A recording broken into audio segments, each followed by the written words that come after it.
Hello everyone. Good morning. And for today's video, ipapakita ko sa inyo yung aking niluto. Finished product ko guys. Pansit bato. Tingnan nyo guys, napakasarap. Originality from Bicol. Shout out sa mga Bicolano. Nagluto ako ng pansit bato. Yan. I-upload ko na lang sa long video to para makita nyo yung aking ginawang pagluluto sa pansit bato. Yan. Please watch guys.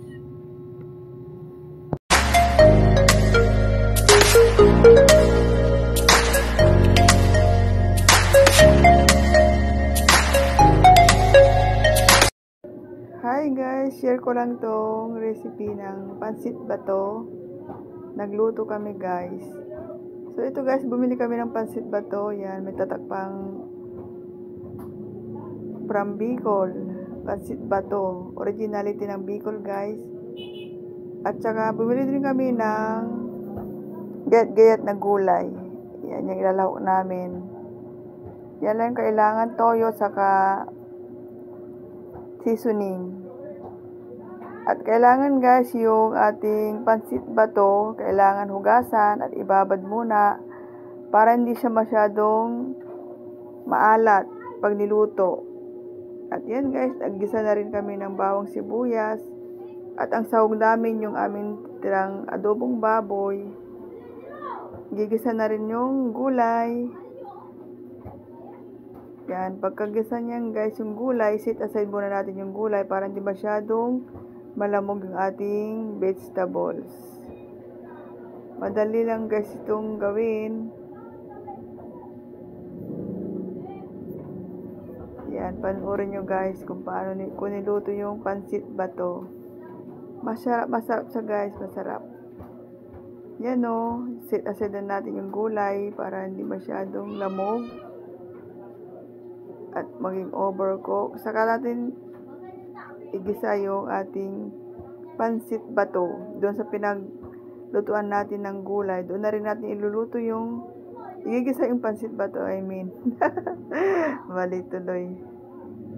Yan, pagkagisa naman yan guys, ilagay na natin yung gulay at ating ginisa. Paghalu-haluin na lang muna, yan.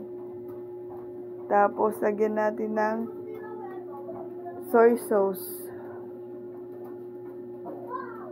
Yan, ganyan lang kadali ang pagluluto ng pansit bato.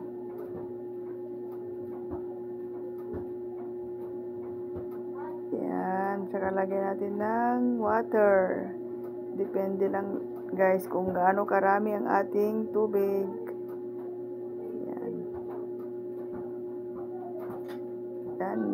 Diyan kami nagluluto guys sa kalandi blower kaya medyo mausok siya guys. Yan, saka nilagyan pa yan ng soy sauce pala.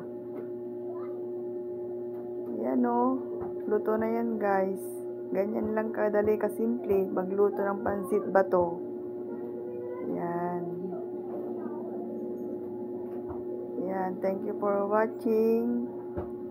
So guys, pag nagustuhan nyo itong video ko, paki-share and like. Yan, God bless po sa ating lahat. So yan guys, ready to eat. Bye!